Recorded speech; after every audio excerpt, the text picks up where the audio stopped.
ஓம் Saravanabhava channel வாயிலாக உங்களை சந்திப்பதில் பெருமகிழ்ச்சி அடைகிறேன். இன்றைய பதிவு ஆடி மாத ராசி பலன்கள். நிறைய பேருக்கு சந்தேகம், ராசியை வச்சு பலனை பார்க்குறதா லக்னத்தை வச்சு பார்க்குறதா? ராசி என்பது உங்கள் மனதை அடிப்படையாக வைத்து கிடைக்கக்கூடிய பலன்கள். லக்னம் உயிர் ஆத்மார்த்தமாக கிடைக்கக்கூடிய பலன்கள். ஒரு ட்ரெயின் டிராவல் பண்ணுவதற்கு எப்படி 2 தண்டவாளங்கள் முக்கியமோ அதே போல் நமக்கு ராசி லக்னம் 2 முக்கியம். இந்த ஆடி மாத கிரகநிலை பார்க்கும் பொழுது செவ்வாய் பகவான் ரிஷபத்தில் உட்கார்ந்திருக்கார், புதன் பகவான் மிதுனமனையில் அமர்ந்திருக்கு, குருவும் சூரியனும் இணைவு பெற்று கடகமனையில் இந்த ஆடி மாதம் இருக்க போகுது. ராகு பகவான் கும்பத்திலும் கேது பகவான் சிம்மத்தில் வீற்றிருக்க இந்த மாதம் பார்த்தீங்கன்னா சனி பகவான் வக்ரமாகிறார். சார் இது எப்போ சார் இது நடக்குது இந்த வக்ரம் அப்படின்னா, ஆடி மாதம் 11ஆம் தேதி, அதாவது 27/7/2026 அன்று சனி பகவான் வக்ரமாக ஆகப் போகிறார். அப்போது இந்த கிரக அமைப்புகளை வைத்துக்கொண்டு இந்த ஆடி மாதம் என்ன பலன், எப்படி இருக்க போகுது, என்ன மாதிரி தெய்வ வழிபாடு உகந்தது என்பதை பற்றி இந்த பதிவில் நம்ம டீட்டெயிலாக பார்க்க போகிறோம். அதற்கு முன்னால் நம்முடைய சேனலை நீங்கள் ஃபஸ்ட்டு டைம் பார்ப்பவர்கள் என்றால் மறக்காமல் சப்ஸ்கிரைப் பண்ணிக்கிங்க. மகர ராசி அன்பர்களே, ஆடி மாதம் என்ன பலன் எப்படி இருக்க போகுதுன்னு பார்க்கும் பொழுது, உங்கள் ராசிநாதன் என்று சொல்லக்கூடிய சனி பகவான் 3ஆம் இடத்துல, அதாவது முயற்சி ஸ்தானத்தில் போய் உட்கார்ந்துருக்கார். ஸோ ராசி அதிபதி முயற்சி ஸ்தானத்தில் இருப்பது ஒரு நல்ல அமைப்பு தான். அதுவும் குருவின் பார்வையில் இருக்கிறது ஒரு அற்புதமான ஒரு மாதம். அதாவது குரு உங்கள் ராசியை பார்க்கிறார், ராசி அதிபதியை பார்க்கிறார், ஒரு நல்லவன் பார்க்கிறார். அப்போது இந்த மகரத்துக்கு இருந்து வந்த குழப்ப நிலைகள் தீரப்போகுதுன்னு அர்த்தம். சங்கடங்கள் தீரக்கூடிய ஒரு மாதம். எந்த கஷ்டம் வந்தாலும் அதை பார்த்துக்கலாம், சமாளிச்சுக்கலாம் அப்படிங்கிற உத்வேகம் தரக்கூடிய ஒரு மாதம், தன்னம்பிக்கை கொடுக்கக்கூடிய ஒரு மாதம். நல்லா இருக்க போகிறீங்க. கடவுளினுடைய அனுகிரகம் என்பது பரிபூர்ணமாக உங்களுக்கு கிடைக்க போகுதுன்னு சொல்லலாம். அதுவும் உங்கள் ராசிநாதன் வக்ர நிலை அடைய போகிறார். எப்போ இந்த வக்ரம் அடைய போகுது அப்படின்னு பார்த்தீங்கன்னா, இந்த ஆடி மாதம் 11ஆம் தேதி, அதாவது 27/7/2026. சார் வக்ரம் ஆகிறாரே, அப்புறம் என்ன சார் பலன்? அதாவது மந்தமாக டல்லாக இருந்த விஷயங்கள் இப்போ சுறுசுறுப்பாக போகுது. தேக்கி வைத்திருந்த கடந்த 2 மாதங்களாகவே ஒரு தேக்கி வச்சு இது அப்புறம் செய்யலாம் அப்படின்னு இருந்த விஷயங்கள் இப்போ எடுத்து செய்து வெற்றி அடையக்கூடிய ஒரு மாதம். அப்போ என்ன நடக்க போகுது? சுறுசுறுப்பாக போகிறீங்க, தன்னம்பிக்கை கொடுக்க போகிறது, சாதனை புரியணுங்கிற எண்ணத்தை கொடுக்க போகிறது, பிரயாணத்தின் மீது ஆர்வம் கிடைக்க போகிறது, தூரதேச பிரயாணங்கள் சென்று வரக்கூடிய அமைப்புகள், இடம் மாற்றம், ஊர் மாற்றம், இந்த மாதிரி மாற்றத்தை நோக்கி செல்லக்கூடிய அமைப்புங்கிறது இந்த மகரத்துக்கு பரிபூர்ணமாக அமைகிறது இந்த ஆடி மாதம். சார் தனம் சார்ந்த விஷயங்கள், குடும்ப சார்ந்த விஷயங்கள் எப்படி சார் இருக்குது அப்படின்னா, இந்த குடும்பத்து அதிபதி சனிதான், குரு பார்க்குறார். கரெக்டு. குடும்பத்தில் இருந்து வந்த பிரச்சனைகள் தீரப்போகுது, சங்கடங்கள் விலகப் போகுது, கொடுத்து வைத்திருந்த பணங்கள் ரிட்டர்ன் வருவதற்கான வாய்ப்புகள் சந்தர்ப்பங்கள் இப்போ உண்டு. ஆனாலும் ராகு பகவான் ஒரு சர்ப்ப கிரகம் உங்கள் குடும்ப வீட்டில் உட்கார்ந்துருக்கு. அப்போ வீட்டில் ஒரு பாம்பு இருக்குங்கிற மாதிரி நினச்சிக்கணும். அப்போ வீட்டிற்கு ராகுங்கிறது அந்நியர்களுடைய குறுக்கீடு உங்கள் வீட்டுக்கு வராமல் நீங்கள் பார்க்கணும். உங்கள் வீட்டில் உங்களுக்குள்ள பிரச்சனை வருதோ இல்லையோ, மற்றவர்களால் பிரச்சனை வருவதற்குண்டான அமைப்புகள் பரிபூர்ணமாக இருக்கிறது. ஸோ அதில் கொஞ்சம் கவனத்தோடு இருக்கணும் அப்படிங்கிறத ஞாபகத்தில் வச்சுக்கோங்க. மற்றபடி குடும்பம் நன்றாக இருக்க போகிறது. குடும்பத்தில் நல்ல விஷயங்கள், சுப காரியங்கள் நடக்கக்கூடிய அமைப்புகள், பணவரவு திருப்திகரமாக இருக்கும், பிரம்மாண்டமாக இருக்கும். அங்கே ராகு பெரிய எண்ணங்களைத்தான் தோற்றுவிக்கும்.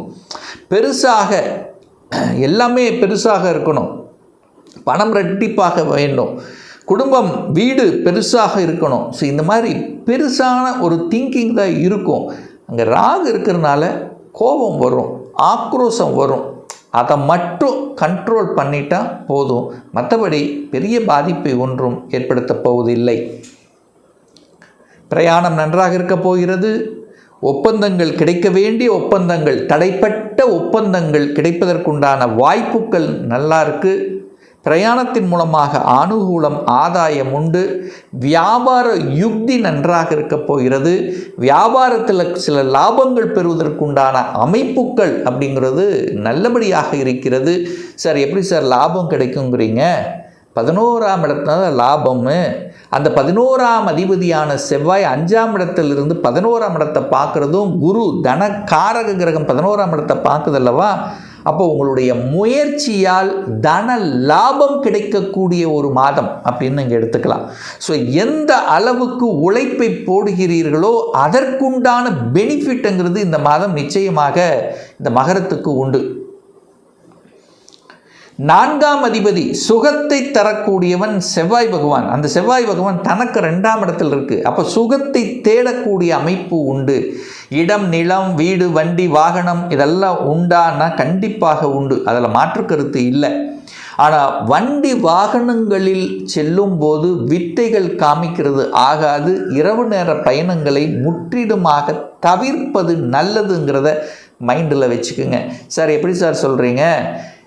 வாகன காரக கிரகமான சுக்கிரன் போய் 8ல் உட்கார்ந்துருக்கார், அட்டமஸ்தானத்தில் உட்கார்ந்துருக்கார். அப்போ ஒரு சிலருக்கு வண்டி பழுதாவது அல்லது வண்டிக்கு ஏதாவது ரிப்பேர் ஆகுறது இதெல்லாம் நடக்கும். பட் அது சரி செய்வீங்க. ஆனால் வித்தைகள் காமிப்பது, அந்த இரவு நேர பயணங்கள் இதெல்லாம் கொஞ்சம் தவிர்ப்பது மகரத்துக்கு சிறப்புங்கிறத மைண்டில் வச்சுக்கோங்க. அதே சமயத்தில் 5ஆம் அதிபதி பூர்வ புண்ணியஸ்தானத்தின் அதிபதியாக இருக்கக்கூடியவர் சுக்கிரன் போய் 8ல் இருக்கார். அப்போ குழந்தை நினைச்சு ஒரு வருத்தம்ங்கிறது உங்கள் ஆள் மனசில் கண்டிப்பாக இருக்கும் மகரத்துக்கு. சார் எதில் சார் வருத்தம் இருக்கும்? பையன் படிக்கிறதுல கொஞ்சம் டல்லாக இருக்கானே அப்படிங்கிற ஒரு எண்ணம் இருக்கும். அல்லது இப்போ ஒரு எக்ஸாம் எழுதியிருக்கார், அல்லது இந்த சீட்டு கிடைக்குமா, காலேஜில் கோர்ஸ் கிடைக்குமா, ஒரு என்ன சொல்கிறது, கிடைக்குமா கிடைக்காதா, அந்த ஒரு பதட்டத்தை கொடுக்கக்கூடிய ஒரு மாதமாக இருக்கும். ஆனால் கடைசியில் வெற்றி பெறுவது நிச்சயமாக உண்டு, அதில் மாற்று கருத்து இல்லை. பட் அந்த ஒரு பதற்றம் இருக்கும். ஏன்னா 5ஆம் அதிபதி 8ல் உட்காந்துருக்காரா, அதுக்கப்புறம் 5ஆம் அதிபதி நீச்சமாக போகிறாரா. அப்போ குழந்தையை நினைச்சு ஒரு சின்ன வருத்தம் என்பது இருக்குமே தவிர பாதிப்பு இல்லை. அதற்காக நீங்கள் பதட்டம் அடைய வேண்டாம். வெற்றி என்பது நிச்சயமாக உண்டு. ஏன்னா குழந்தை காரக கிரகம், அந்த குழந்தை காரக கிரகம் உச்சமாக இருக்கிறது, வலிமை பெறுகிறது. சில சங்கடங்கள், கஷ்டங்கள் கொடுத்து அதுக்கப்புறம் வெற்றியை கொடுக்கக்கூடிய அமைப்புங்கிறது கண்டிப்பாக உண்டு. அதற்காக நீங்கள் சஞ்சலப்பட வேண்டிய அவசியம் என்பது இல்லை. 6ஆம் அதிபதி கடன், நோய், எதிர்ப்பு, பகையை தரக்கூடியவன் யார் அப்படின்னா புதன் பகவான் தான். 6ஆம் அதிபதி 6ஆம் இடத்திலே ஆட்சி பலத்தோட வலிமையாக இருக்கார். இந்த மகர ராசி அன்பர்களுக்கு நிறைய பேர்த்துக்கு ஒரு பிரச்சனை வருது, ஹெல்த்தில் ஒரு பிரச்சனை வருது அப்படின்னா அது மேக்சிமம் நரம்பு சம்பந்தப்பட்ட, நியூரோ சம்பந்தப்பட்ட பிரச்சனையாகத்தான் இருக்கும். ஸோ அதில் கொஞ்சம் பார்த்துக்கலாம். அல்லது எலும்பு சம்பந்தப்பட்ட, என்ன சொல்கிறது, ஹீட்டு, உஷ்ணம் சம்பந்தப்பட்ட, ஸோ இதில் தான் சில தொந்தரவு காமிக்கும். பட்டு பெருசாக அப்படிங்கிறது கண்டிப்பாக இல்லை. அந்த தன்னம்பிக்கைக்கு காரக கிரகம் தான் சூரியன். அந்த சூரியன் குருவோடு சேர்ந்திருக்கார். இப்போ பெரிய மனிதர்களின் தொடர்புகள் கிடைக்கும். அரசாங்கத்தில் திடீர்னு ஒரு ப்ரமோஷன் கிடைக்கிறது, ஒரு இடமாற்றம் கிடைப்பது, அரசாங்கத்தின் மூலமாக அனுகூலத்தை அனுபவிப்பதெல்லாம் இந்த மாதம் எதிர்பார்க்கலாம் இந்த மகர ராசி என்பர்கள். ஏன்னா குருவோட சூரியன் சேர்ந்திருக்கான், நேராக உங்கள் ராசியை பார்க்குறான். சூரியன் உங்களை பார்க்குறார், தன்னம்பிக்கைக்கார கிரகம் உங்களை பார்க்குது. சூரியன் அரசுக்காரகம் உங்களை பார்க்குது. வெளிச்சம், சூரியன் உலகத்தை சுற்றி வருகிறது. அதே போல் சுற்றி வரக்கூடிய கௌரவம், இந்த மாதிரி அரசியல், அரசாங்கத்தின் மூலமாக ஏதோ ஒரு வகையில் நன்மை பயக்கக்கூடிய அமைப்புங்கிறது மகரத்துக்கு நிச்சயமாக உண்டு. 9ஆம் அதிபதி ஆட்சி பலத்தோட ஸ்ட்ராங்காக இருக்கார். அப்போ 9ங்கிறது பாக்கியம். குழந்தை பாக்கியத்துக்காக போராடி கொண்டிருக்கக்கூடிய மகரத்துக்கு அந்த போராட்டத்தில் வெற்றி உண்டுன்னு சொல்கிறேன். அப்போ குழந்தை பாக்கியம் இல்லாத தம்பதிகளுக்கு குழந்தை பாக்கியத்தை கொடுக்கக்கூடிய அமைப்பு இந்த பிரபஞ்சம், நீங்கள் வழிபட்ட உங்களுடைய குலதெய்வம் அருள் கடாட்சம்ங்கிறது பரிபூர்ணமாக இருக்குது. ஒரு நல்ல செய்தி, ஒரு நல்ல குட் நியூஸ் உங்கள் காதுக்கு இனிமையாக ஒரு பாக்கியம் கிடைக்க காத்து கொண்டிருக்கிறது. சார் எப்படி சொல்கிறீங்க? சனி நீங்கள் 9ஆம் இடத்தை பார்க்குறீங்க, உங்களுக்கு ஒரு பாக்கியம் வரணும். பாக்கியஸ்தானத்தின் அதிபதி வலிமையாக இருக்கார். குரு பகவான் உங்களை பார்க்குது, குழந்தை காரக கிரகம் உங்களை பார்க்குது, உங்கள் ராசியை பார்க்குது.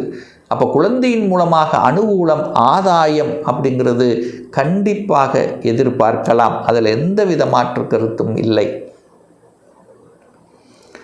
10ஆம் அதிபதி தொழில் ஸ்தானத்தின் அதிபதியாக இருக்கக்கூடியவர் யாருன்னா சுக்கிரன். அந்த சுக்கிரன் போய் 8ல் மறைஞ்சிருக்கார்.